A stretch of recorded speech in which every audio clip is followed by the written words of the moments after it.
BRS మాట్లాడే దంద వైఖరి ఇది మంచి పద్ధతి కాదు. Right right right right Nagendra Goud గారు మీరు చెప్పండి, అసలు అనర్హత ఎమ్మెల్యేలపై మాట్లాడే అర్హత బీఆర్ఎస్ కి లేనే లేదంటున్నారు కాంగ్రెస్, మీరేమంటారు?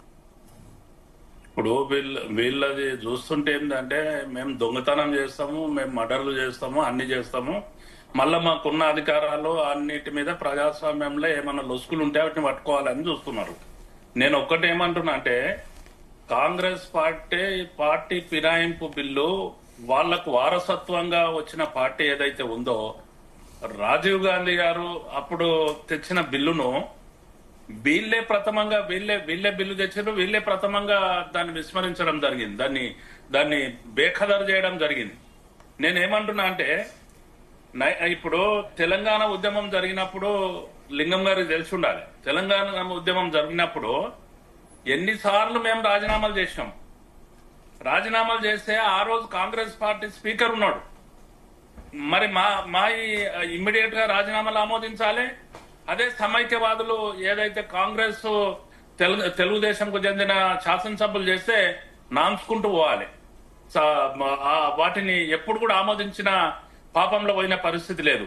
వాళ్ళు ఏం చెప్తున్నారంటే ప్రజలందరూ గుడ్డోళ్ళు, ఎవరికేం తెలియదు, అన్ని మర్చిపోయినరు, ఇప్పుడు ఈ 10 సంవత్సరాల్లో జరిగిందే చెప్తా ఉన్నారు. అంతకన్నా ముందు జరిగిన చరిత్రను తీసుకుంటే ఇప్పుడు కేంద్రంలో బీజేపీ పార్టీ అధికారంలో ఉండి రాష్ట్రాలను పార్టీ ఫిరాయింపు బిల్లును ఉల్లంఘించి రాష్ట్రాలనే ఫిరాయించిన పరిస్థితులు, గవర్నమెంట్లనే తారుమారు చేసిన పరిస్థితి కేంద్రంలో ఇవాళ బీజేపీ పార్టీ. అదే విధంగా గతం నుంచి వీళ్ళు ఏదైతే తీసుకురావడం జరిగిన వీళ్ళు ఈ పార్టీ ఫిరాయింపు బిల్లు తీసుకొచ్చిందే వీళ్ళ గురించి. కాంగ్రెస్ పార్టీ పొద్దున పార్టీ, సాయంత్రం పార్టీ, పొద్దున దగ్గర, సాయంత్రం దగ్గర, మధ్యాహ్నం దగ్గర ఉండే పరిస్థితి కాబట్టి ఆ విధంగా నివారించాలనే ఉద్దేశంతో వీళ్ళని కట్టడి చేయడానికే వాళ్ళ నాయకుడు ఆ రోజు తీసుకొచ్చాడు. కానీ కట్టడి చేయడం లోపల కూడా దాంట్లో ఉన్న లొసుకులను పట్టుకొని ఈ రోజు నడిపిస్తా ఉన్నారు. మేము ఒక్కటేమంటున్నాం అంటే మీరు చాలా ప్రజాప్రభుత్వాన్ని అందిస్తా ఉన్నారు. గతంలో వీళ్ళ పిసిసి ప్రెసిడెంట్ ఉన్న ప్రస్తుత గౌరవ ముఖ్యమంత్రి గారు ఆ రోజు పిసిసి ప్రెసిడెంట్ గా ఉండి ఏం మాట్లాడింది మేడం? ప్రజాక్షేత్రం లోపల మాట్లాడింది ఏంది? పార్టీ ఫిరాయిస్తే ముందుండి ఆయన రాళ్లతో కొడతాడు, రాజీనామా చేయండి ఎవడని వస్తే అసలు రాళ్లతో కొడతాడు.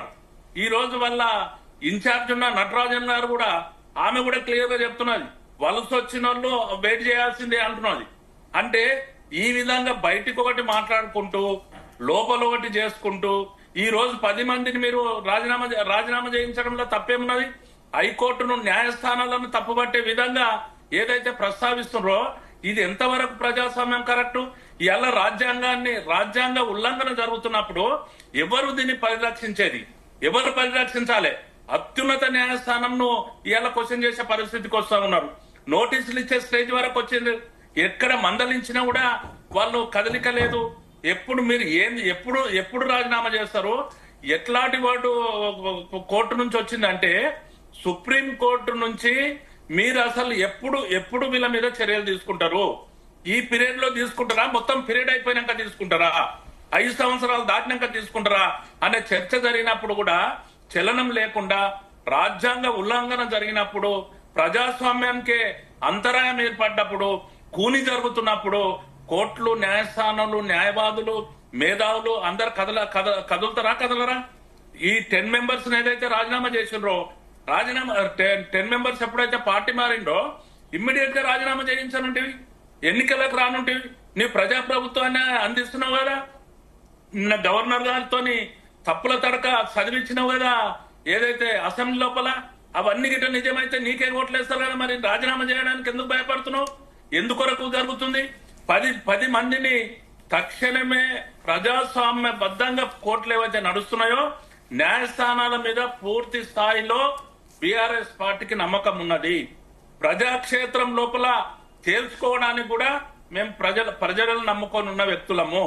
మేము ఒక్కటే డిమాండ్ చేస్తా ఉన్నాం, ఈ ఏదైతే 10 మందిని మీరు తీసుకోవడం జరిగిందో, అక్రమంగా వాళ్ళు పార్టీ ఫిరాయించడం జరిగిందో, దీంట్లో గెలిచి, ఈ మేనిఫెస్టో కింద గెలిచి, ఈ నాయకత్వం మీద గెలిచి, ఈ యొక్క కారు గుర్తు మీద గెలిచి, కేసీఆర్ గారి నాయకత్వం మీద గెలిచిన వ్యక్తులు ఎక్కడైతే పార్టీ ఫిరాయించడం జరిగిందో తక్షణమే వాళ్ళు రాజీనామా చేయించాలి, ఎన్నికలకు పోవాలి, నోటీసులకు రిప్లై ఇప్పుడైతే తప్పదిగా. ఒలలబడ్డ పరిస్థితి ఉన్నది ఇప్పుడు వీళ్ళది. స్పీకర్ గారికి నోటీస్ వచ్చింది, సెక్రటరీ గారికి నోటీస్ వచ్చింది, ఇండివిజువల్ అందరికి కూడా నోటీసులు వచ్చినాయి. కాబట్టి 25th వరకు వీళ్ళు డెఫినెట్ గా రిప్లై చేయాల్సిన అవసరం ఉన్నది. లాస్ట్ చివరి క్షణం లోపల ప్రజాస్వామ్యం అనేది పూర్తి ప్రమాదంలో పడుతున్న పరిస్థితి తెలంగాణలో ఉన్నది. అలాంటప్పుడు సుప్రీంకోర్టు అత్యున్నతమైన న్యాయస్థానాన్ని, ప్రజాస్వామ్యాన్ని పరిరక్షించడానికి, రాజ్యాంగాన్ని కాపాడడానికి కోర్టు ఎంటర్ అయిన పరిస్థితి ఉన్నది. కాబట్టి ఇప్పటికైనా ఎక్కడనన్నా ఇంకా విలువలు మిగిలి ఉంటే మేము అదే చెప్తుంటాం, కాంగ్రెస్ పార్టీ అంటేనే విలువలకు తిలోదకాలు ఇచ్చే పార్టీ, కాంగ్రెస్ పార్టీ అంటేనే ప్రజాస్వామ్యాన్ని కూన్ చేసే పార్టీ, కాంగ్రెస్ పార్టీ అంటేనే అశాంతి నెలకొల్పే పార్టీ, లేకుంటే లా అండ్ ఆర్డర్ మెయింటైన్ చేయని పార్టీ, పేదలను పీడ్స్క తినే పార్టీ అని మేము పదే పదే చెప్తా ఉంటాం. అదే ఈ రోజు ఈ పార్టీ ఫిరాయింపుతో ఈ రోజు జరుగుతుంది. మేము ఒక్కటే అంటున్నాం మేడం, గతంలో మీరు తీసుకున్నారు కదా, మీకు ఎక్కడ మాట్లాడేక్కున్నది అన్నారు. మీరు ఏం చేసిండ్రు, ప్రజలలో ఏం చెప్పిర్రు? వాళ్ళు పార్టీ ఫిరాయించి వాళ్ళు ఏదైతే పార్టీ ఫిరాయింపుకు వాళ్ళు ప్రోత్సాహం చేసిండ్రో మేము చేయము. మేము ఏ పరిస్థితుల్లో ముఖ్యమంత్రిగా నేనున్నా కూడా నేను ఫస్ట్ వాళ్ళతో కొడతాను. మరి ఇప్పుడు ఏం జరుగుతుంది, ఎక్కడ జరుగుతుంది? మరి ఎందుకు రాజీనామా చేయలేకపోతున్నావు? స్పీకర్ వ్యవస్థను ఫస్ట్ పట్టిస్తున్న పరిస్థితి. స్పీకర్ గారికి పార్టీలు కూడా అధికారంలో ఉన్నప్పుడు ఒకలా లేనప్పుడు ఒకలా మాట్లాడుతున్నాయి కొనసాగుతున్నది. కాబట్టి ప్రజాస్వామ్యాన్ని పరిరక్షించడం లోపల ప్రజా నాయకుల, ప్రజా ప్రతినిధులుగా మన మీద బాధ్యత ఉన్నది, మేధావుల మీద బాధ్యత ఉన్నది, న్యాయస్థానాల మీద ఉన్నది, జర్నలిస్టులుగా మీ మీద ఉన్నది మేడం. తప్పనిసరిగా ప్రజాస్వామ్యాన్ని పరిరక్షించాల్సిన అవసరం ఉన్నది. మేము మాట్లాడే హక్కు లేదు అనడానికి వీలే లేదు. డెఫినెట్ గా మాకు ప్రతిపక్ష ప్రజాస్వామ్యం నాగేంద్ర గారు ప్రజాక్షేత్రం లోపల యుద్ధం చేస్తాం. రైట్. అలాగే అనలిస్ట్ మల్లేశ్వర్ గారు జాయిన్ అయ్యారు. నమస్తే అండి. నమస్తే అండి. ఈ సుప్రీంకోర్టు నిన్న స్పీకర్ కు నోటీసులు ఇవ్వడాన్ని ఎలా చూడాలంటారు? ఇప్పుడు ఇదంతా ఏదైతే మనము ఈ చర్చలకు స్కోప్ ఇస్తున్నాం కానీ ఇదంతా కూడా ప్రతి రాజకీయ పార్టీ చేసేటువంటి ఒక బ్యాక్ డోర్ స్టెప్ ఇది. ఎందుకంటే మనాడు ఈ ఒక కేసీఆర్ తోటో ఒక రేవంత్ రెడ్డి గారితో జరుగుతున్నటువంటి తతంగం కాదు. ఎందుకంటే ఈ మొదటి నుంచి కూడా మనము ప్రభుత్వాలు అంటే మనము స్వాతంత్రం వచ్చినప్పటి నుంచి కూడా ఇవన్నీ ఏదో ఒక స్థాయిలో జరుగుతూనే ఉన్నాయి. ఎందుకంటే ముందుగా 1967లో ఇదే మనకు ఈ ఫిరాయింపుల చట్టం రాకముందుకు ఏంటంటే ఒక రకంగా చెప్పాలంటే ప్రభుత్వాలను రాత్రి కూలగొట్టేటువంటి పరిస్థితి ఎమ్మెల్యేలు దాన్ని అంటే బేరాలు పెట్టుకున్నటువంటి సందర్భాన్ని చూస్తున్నాం. ఈ సందర్భంలో కొంత మరి దాన్ని ఒక రకంగా ఫిరాయింపుల చట్టాన్ని తీసుకొచ్చి మరి కాంగ్రెస్ ఆ పద్ధతిలో కొంత ముందుకు పోయింది. కానీ ఇక్కడ ఏం చేయాలంటే కొంత మొన్న జరిగినటువంటి ఎన్నికలలో రేవంత్ రెడ్డి గారి ప్రభుత్వం రేపు మాపు కూలుతుంది అనే వరకే కొంత కాంగ్రెస్ అలర్ట్ అయినటువంటి సందర్భం కొంత అవపడ్డది. ఎందుకంటే ఆ క్రమంలోనే మన ఈ కొంత అంటే వాస్తవాలను తీసుకోవడం ముందుగా కడియం శ్రీహరి గారు, దారం నాగేందర్, తెల్లం వెంకట్రావు మీద వాళ్ళు వచ్చిర్రు. సరే వాళ్ళు అఫీషియల్ గా కూడా ఎక్కడ కూడా శ్రీహరి గారు వాళ్ళ తనకు ఎంపీ టికెట్ విషయంలో కావచ్చు, తర్వాత దారం నాగేందర్ డైరెక్ట్ గా బీఫామ్ తీసుకొని చేసినటువంటి సందర్భంలో ఈ ముగ్గురు మీద వచ్చిర్రు. దాని మీద మరి స్పెషల్ లీవ్ పిటిషన్ పాడి కౌశిక్ రెడ్డిను వివేకానంద ఇద్దరు ఎమ్మెల్యేలు కూడా బీఆర్ఎస్ తరఫున ఇవ్వడం జరిగింది. తర్వాత కూడా 7 వచ్చారు. కానీ ఆ 7 వచ్చిన దాంట్లో కొంత కాంట్రడిక్షన్ ఉన్నది. ఎందుకంటే వాళ్ళు ఆ కండువా కప్పుకొని అంటే మేము కాంగ్రెస్ కండువా కప్పుకోలేదని ఒకరు, మేము ఇట్లా అని అంటే ఈ ఫిరాయింపుల చట్టం అని బీఆర్ఎస్ నీకు సవాల్ చేస్తున్నటువంటి క్రమంలో కొంత ఎస్కేప్ అయినటువంటి సందర్భం అవపడ్డది. మనకు ఇప్పటికీ కూడా వాస్తవంగా ఫిరాయింపుల చట్టాన్ని వీళ్ళు సవాలు చేసి బీఆర్ఎస్ కొంత సుప్రీంకోర్టు దాకా తీసుకపోకపోతే మనము అంటే మనం ఊహించినట్టు ఎందుకంటే ఇంతకుముందు కూడా చట్టం ఉన్నది. ఎందుకంటే 1983 అనుకుంటా 85 లో ఏదంటే 2/3 ఎమ్మెల్యేలు కనుక ఫిరాయింపు కనుక చేస్తే గంపగుత్తగా వాళ్ళకు ఎటువంటి అనర్థ పిటిషన్ సంబంధించింది వాళ్ళకు ఇది కాదు అనేది అన్నిగా ఉన్నది. లాస్ట్ టైం కేసీఆర్ చేసిన తప్పు కూడా అదే.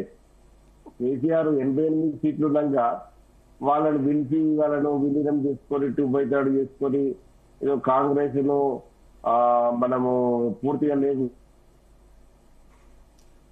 చేయాలనే ఆలోచన అది కొంత ఇలా ప్రజలు వింటడించుకోవడానికి ప్రధాన కారణంగా భావించారు. అయితే దాన్ని రేవంత్ రెడ్డి గారు అనేక సందర్భాలలో అనేక సమయాలలో నువ్వు ఫిరాయింపు చేసిన ఎమ్మెల్యేలను రాళ్లతోటి కొట్టండి నిలదీయండి అని చెప్పిండు. కానీ ఇక్కడికి వచ్చేసరికి ఏంటంటే మళ్ళీ ఆయన కూడా ఫిరాయింపులను ప్రోత్సహించినట్టు పబ్లిక్ దృష్టిలో పడ్డది. కొంత అది రేపు అంటే ఇది ఇప్పుడు ఒకటి ఏంటంటే ఇప్పుడు స్పీకర్ పాత్ర ఎంత ఘోరంగా ఉందంటే వివాదాస్పదమైనటువంటి పొజిషన్ స్పీకర్ది. ఇలా అనర్హత పిటిషన్ వాళ్ళకి అప్పుడు సుప్రీంకోర్టు నోటీసులు ఇచ్చినా సుప్రీంకోర్టు ఇది చేసినా కూడా స్పీకర్ కి సర్వహక్కులు ఉన్నాయి కనుక స్పీకర్ తీసుకునే నిర్ణయాలు ఎట్లా ఉంటాయనంటే 6 నెలలప్పుడు అవసరం ఉంటే 6 నెలలు కూడా తీసుకోవచ్చు, యాక్షన్ తీసుకోవచ్చు. లేదనుకుంటే ఏళ్లకేళ్లు గడిపినటువంటి సందర్భం ఉన్నది. కొందరికైతే కాల పరిమితి ముగిసే వరకు కూడా స్పీకర్ యాక్షన్ చేయనటువంటి సందర్భాన్ని మనం చూసినాము. అది ఏదేమైనప్పటికీ కూడా ఈ ఫిరాయింపులను ప్రోత్సహించడము 100% తప్పు ఏ పార్టీ చేసినా కూడా. ఎందుకంటే వాళ్ళను ఇమీడియట్ గా డిస్క్వాలిఫై చేయాల్సినటువంటి అవసరం ప్రజలు